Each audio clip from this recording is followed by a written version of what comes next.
他这货里有刺他这货里有刺មានន័យថា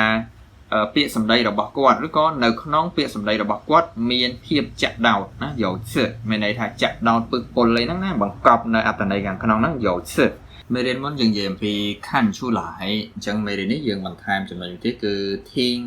ងឈូឡៃដែលយើងបកប្រែថាស្ដាប់ដឹងខណ្ឌឈូឡៃគឺមើលដឹងណាធីងឈូឡៃគឺមើលស្ដាប់ដឹងអញ្ចឹងណាចឹងខ្ញុំមានឃ្លាឧទាហរណ៍មួយចំនួនមកចែករំលែកជូនទាំងអស់គ្នាឧទាហរណ៍ទី1我听出来了你是暹粒人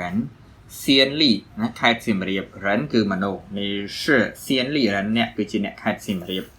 我听出来了ខ្ញុំស្ដាប់ដឹងណាស្ដាប់ដឹងហើយថា你是暹粒人អ្នកគឺជា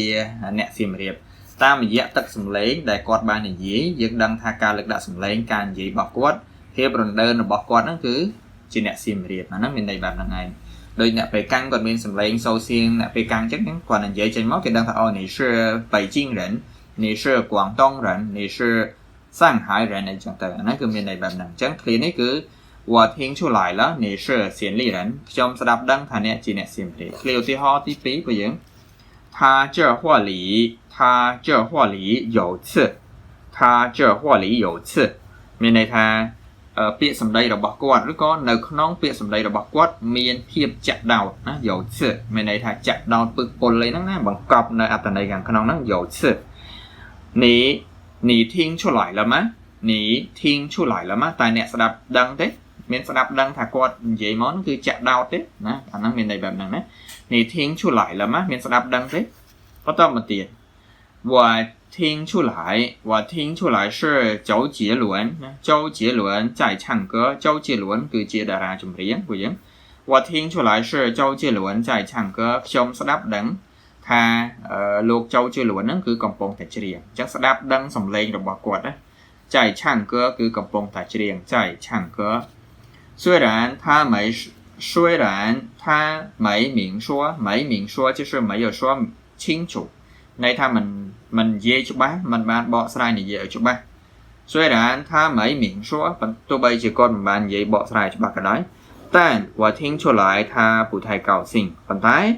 ខ្ញុំស្ដាប់ដឹងថានាងគឺមិនសប្បាយចិត្តទេ不太高兴គឺមិនសូវសប្បាយចិត្តតាមរយៈអ្វីទោះបីថាគាត់មិនបាននិយាយក៏ដោយប៉ុន្តែការនិយាយរបស់គាត់សម្ដីដែលគាត់និយាយចេញមកគឺយើងដឹងថាស្ដាប់ដឹងថាគឺគាត់មិនសប្បាយចិត្ត不太高兴听出来គឺស្ដាប់ដឹងបន្តមួយឃ្លាទៀតពួកយើង虽然他在笑គឺសើច虽然他在笑ទោះបីជានាងកំពុងតែសើចក៏ដោយ但我听出来他声音在发抖ដែលយើងបកប្រែថាញ័រណាទៅត្រើកញ័រដូចយើងភ័យខ្លាចណា但我听出来他声音在发抖肯定很紧张ដែលយើងបកប្រែថាផិតភ័យខ្លាចឬក៏តានតឹងនោះដូចយើងទៅសភាការងារយើងតានតឹងគឺជីនចាងបើទោះបីជាគាត់កំពុងសើចក៏ដោយប៉ុន្តែខ្ញុំស្ដាប់ដឹងថាសំឡេងរបស់គាត់ថាតែសង្អ៊ីនសំឡេងរបស់គាត់ចៃហ្វាតូកំពុងតែញ័រ肯定很紧张ប្រកាសណាគឺកំពុងតែផិតភ័យឬកំពុងតែមានភាពតានតឹងណាផិតភ័យជាទូទៅបន្តមកទៀតបើយើង这两个人的声音太像了សំឡេងណាសំឡេងរបស់មនុស្សទាំងពីរនាក់នេះ太像了គឺដូចគ្នាពេកហើយ我听不出来谁是谁我听不出来ខ្ញុំស្ដាប់មិនដឹង听不出来谁是谁អ្នកណាជាអ្នកណានោះទេ我听不出来ស្ដាប់មិនដឹងណាបន្តមកទៀតចុងក្រោយមកទៀតបើយើង电话里的声音太模糊了模糊ដែលយើងបកប្រែសំដៅលើភាពមិនច្បាស់ណា blur បាទរូបថតគេថាវា blur វាអត់ច្បាស់វាព្រិលអញ្ចឹងក្នុងនេះដោយសារគេនិយាយអំពី电话里的声音សំឡេងនៅក្នុងទូរស័ព្ទអញ្ចឹងយើងអាចថា blur អាចថាវាព្រិលឯគឺមានន័យថាវាសំឡេងស្ដាប់អត់ច្បាស់អញ្ចឹងណា太模糊了ដាច់អញ្ចឹងទៅដាច់ស្ដាប់មិនសូវច្បាស់我听不出来他是谁ខ្ញុំស្ដាប់មិនដឹងថាគាត់ជាអ្នកណាទេអញ្ចឹងក្នុងនេះគឺយើងមានសំដៅលើពាក្យថា 听出来ប៉ុន្តែយើងមានឃ្លាឧទាហរណ៍ផ្សេងៗនៅក្នុងឃ្លាឧទាហរណ៍ទាំងអស់នេះពួកយើងក៏អាចរៀនបានតាក់ទងទៅនឹងពាក្យមួយចំនួនទៀតអ ចឹងបើសិនជាមានចម្ងល់តើតើនឹងចំណុចណាមួយនៅក្នុងចំណុចមួយនេះអាចសួរនាំបន្ថែមណាខ្ញុំបកស្រាយតាមនឹងទៀតណា 小壁虎公警叫。从前有一条小壁虎，经常对自己觉得太难看了，它每天很伤心。កាលពីដើមឡើយមានកូនចិញ្ចក់មួយក្បាលតែងតែយល់ថាខ្លួនឯងអាក្រក់វាតែងតែខូចចិត្តរាល់ថ្ងៃ壁虎妈妈知道小壁虎不满意自己的样子就找办法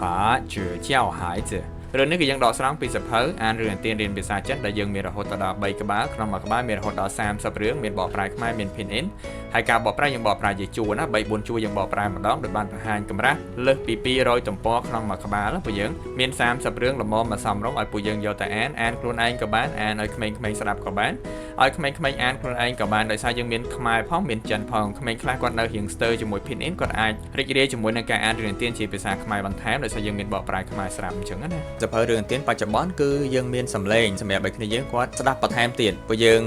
អានក្នុងសភៅផងពួកយើងយល់អំពីពាក្យហើយពួកយើងអាចស្ដាប់សម្លេងសាច់រឿងនិទានបន្ថែមដើម្បីជាជំនួយបន្ថែមទៅលើភាសាចិនរបស់គ្នាយើងអញ្ចឹងណា